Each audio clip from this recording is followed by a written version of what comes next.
Lee. Here, there's a misogynist myth that Truman Capote wrote To Kill a Mockingbird and gave it to Harper Lee.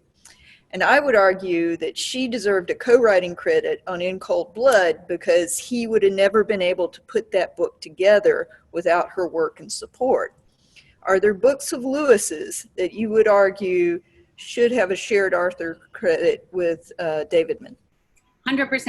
So there's only one that I would make the, factual art. The man who's a specialist on this, his name is Andrew Lazo, and he's one of my podcasts. Actually, he's two of them.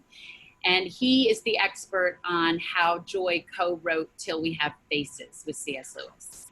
So Till We Have Faces is C.S. Lewis's last novel. And he says, in Lewis's words, by far and away my best novel.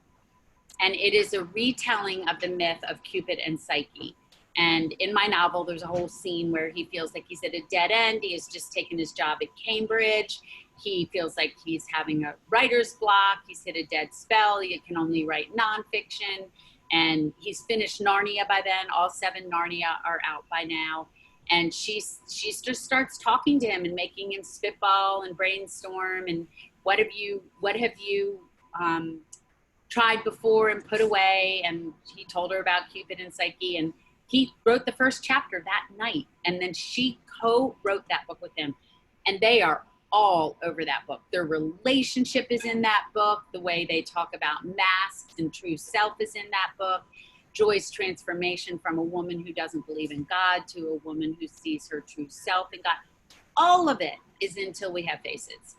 And so anybody who's done the research knows that she should be written as a co-author on that book. And she never was. Andrew believes that Lewis offered it to her, and she said no, that it would detract from the sales of the book. It was his book. He wrote it. She helped. He wrote it. And I don't know. Nobody knows if that's true or not true, but she should definitely have been a co-author in that book. It's pretty well proven.